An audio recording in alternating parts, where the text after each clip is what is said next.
एक बार की बात है। एक छोटे से गांव में एक महिला रहा करती थी जिसका नाम मीनाक्षी था। वह बहुत अच्छी इडली बनाया करती थी और उसकी इडली पूरे गांव में मशहूर थी। मीनाक्षी रोज गांव के बीचों बीच एक छोटी सी दुकान लगाया करती थी।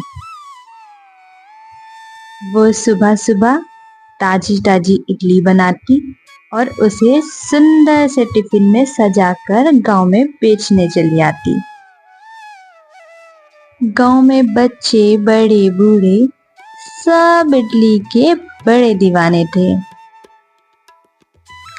अरे मीनाक्षी दीदी, जरा एक प्लेट इडली तो लगाना। जी भैया, लगाती हूँ। मीनाक्षी अपने ग्राहकों को जल्दी जल्दी इडली बनाकर दे देती है। उसमें से एक ग्राहक बोलता है, अरे मीनाक्षी दीदी, आपकी इडली का तो जवाब नहीं है।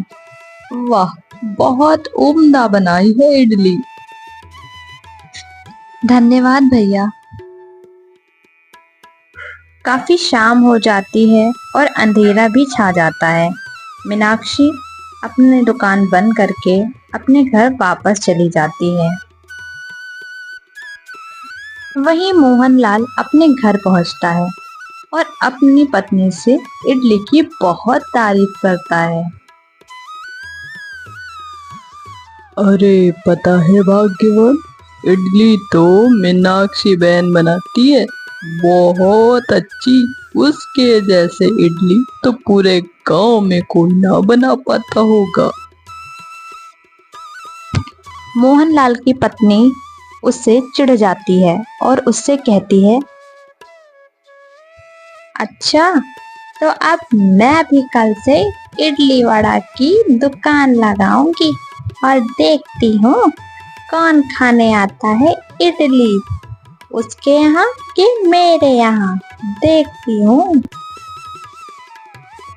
सुमन अगले ही दिन गांव के बीचों बीच पहुंच जाती है जहाँ पे मीनाक्षी हमेशा दुकान लगाती है। उसने उसी जगह दुकान लगाई जहाँ पर मीनाक्षी लगाती है।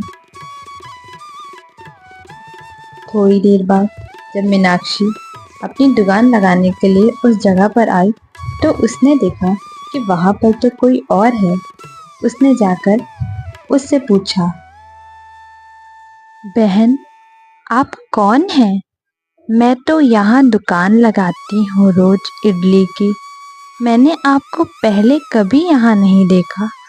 देखो देखो कैसे इतरा रही है। वो कुछ भी हो, यहाँ पे आज से मेरी दुकान लगेगी और सिर्फ मेरी। अपनी दुकान ले जा कहीं और। मीनाक्षी सुमन की ऐसी बात सुनकर बहुत उदास हो जाती है और वह वापस अपने घर की ओर निकल पड़ती है। अरे माँ, आप इतनी जल्दी घर आ गई? क्या हुआ? आज दुकान नहीं लगी?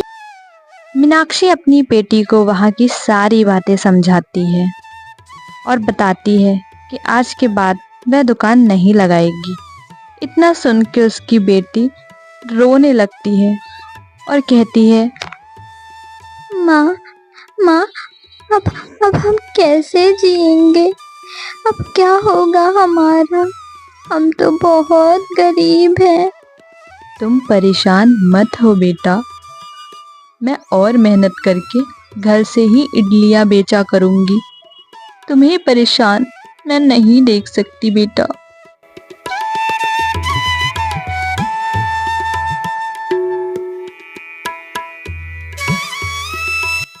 मीनाक्षी ने हार नहीं मानी। मीनाक्षी अपने घर में इडली बनाकर घर से ही बेचने लगी। देखते देखते उसके घर पे भी कई लोग आसपास के इडली खाने आने लगे। मीनाक्षी की बेटी भी उसकी बहुत मदद कर रही थी। वह यह देख के खुश थी। अब उसकी दुकान पर ग्राहकों की भीड़ लगी रहती।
मीनाक्षी की तो जैसे किस्मत ही बदल गई थी।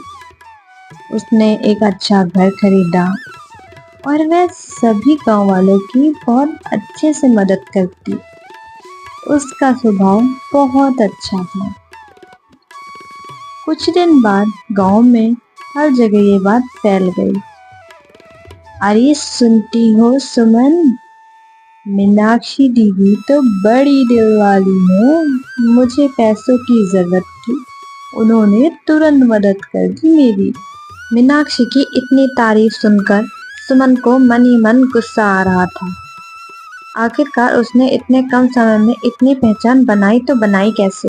एक रात सुमन ने एक चोर को बुलाया। जी मालकिन जी, क्या काम है मुझसे? देखो, तुम्हें मेरा एक काम करना है। तुम्हें मीनाक्षी के घर जाकर चोरी करनी है। वहां पर जितने भी पैसे हों सारे पैसे चुरा लाना। ठीक है, मैं आपका काम कर दूंगा, मगर मुझे इस काम के बदले 50,000 रुपये चाहिए, नहीं तो मैं ये काम नहीं करूंगा। सुमन भी उसे वादा कर लेती है पैसे देने का। उसी वक्त वह चोर रात के अंधेरे में निकल पड़ता है।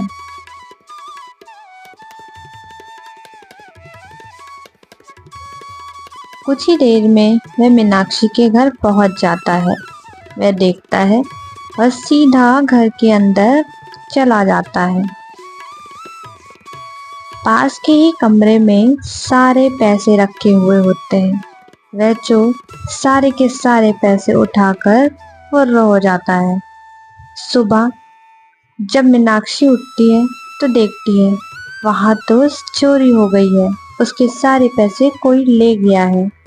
तभी उसकी बेटी बोलती है, हाँ माँ, यहाँ तो 1 रुपए भी नहीं बचा, सारे के सारे पैसे चोर ले गए। मीनाक्षी जल्दी जल्दी सरपंच जी के पास जाती है और उनको वहां की सारी बातें बताती है। वह उनसे कहती है, सरपंच जी, हमारे सारे पैसे चोर ले गए। कुछ दिन बीतते हैं। आखिरकार वह चोर पकड़ा जाता है। एक दिन चोर आखिरकार पकड़ा ही जाता है। सरपंच जी उससे डांट फटकार लगाकर उससे पूछ ही लेते हैं आखिर उसने किसके कहने पे ये चोरी की। सरपंच जी, मुझे माफ कर दीजिए, मैंने ये चोरी खुद से नहीं की, मैंने सुमन के कहने पर ये चोरी की, मेरी इसमें कोई गलती नहीं।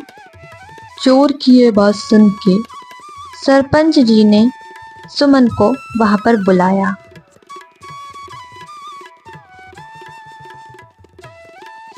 तभी सुमन आती है और सरपंच जी उससे पूछते हैं, अरे सुमन, क्या तुमने मीनाक्षी के घर में चोरी करवाई है? देखो, सच सच बताना। अरे सरपंच जी, मैं भला चोरी क्यों करवाऊंगी? मेरे पास पैसों की कमी है क्या? लगता है किसी दुष्ट इंसान ने मेरा नाम लगा दिया है सरपंच जी। मैं तो ऐसे बिल्कुल भी नहीं हूँ, चाहे आप किसी से भी पूछ लें। सरपंच जी को कुछ समझ नहीं आ रहा था। आखिर वह कैसे फैसला करें और सच का पता कैसे लगाएं। थोड़ी देर बाद सुमन का पति भी वहां पर आ पहुंचा। उसने सारी सच्चाई सरपंच जी के आगे रखी। सरपंच जी, मुझे माफ करिएगा, मेरी पत्नी ही चोर है। मेरी पत्नी मीनाक्षी से जलने लगी थी। उसकी सफलता पर उसे बहुत गुस्सा आता था, इसलिए उसने ये मिलके षड्यंत्र रचा और उसके घर से चोरी करवाई ताकि वह फिर से गरीब हो जाए। सुमन बहन, हमने तो कभी सपने में नहीं सोचा था कि आप हमसे इतना जलती हैं। आखिर हमने आप पर क्या बिगाड़ा है? देखो सुमन, तुम्हें इसकी सजा तो जरूर मिलेगी। तुम्हें यह गांव छोड़कर जाना पड़ेगा हमेशा के लिए। मैं ऐसे लोगों को अपने गांव में नहीं रख सकता। जो एक दूसरे से जलन भावना रखते हों और एक दूसरे की तरक्की से जलते हों। हमारे अंदर ऐसा स्वभाव नहीं होना चाहिए। सरपंच जी, मैं अपनी पत्नी की तरफ से आपसे माफी मांगता हूँ। उससे आज के बाद ऐसी गलती नहीं होगी। हमें इस गांव से ना भगाएं, हमें यहीं रहने दें। हम आपसे माफी मांगते हैं और आप सभी गांव वालों से माफी मांगते हैं। हम दोनों को माफ कर दें। मीनाक्षी बहन, सरपंच जी, मुझे माफ कर दीजिए। मुझसे बहुत बड़ी भूल हो गई। मैं घमंड में चूर हो गई थी। मुझसे बहुत बड़ी गलती हो गई। मुझे हो सके तो माफ कर दीजिएगा। मीनाक्षी को सुमन के ऊपर तरस आ जाता है। वह उसे माफ कर देती है। सुमन बहन, मैं तुम्हें माफ करती हूँ, लेकिन हमें ऐसा नहीं करना चाहिए। इस बात का ध्यान रखिएगा। अगर मनुष्य ही मनुष्य का दुश्मन बन जाएगा तो हम जिएंगे कैसे?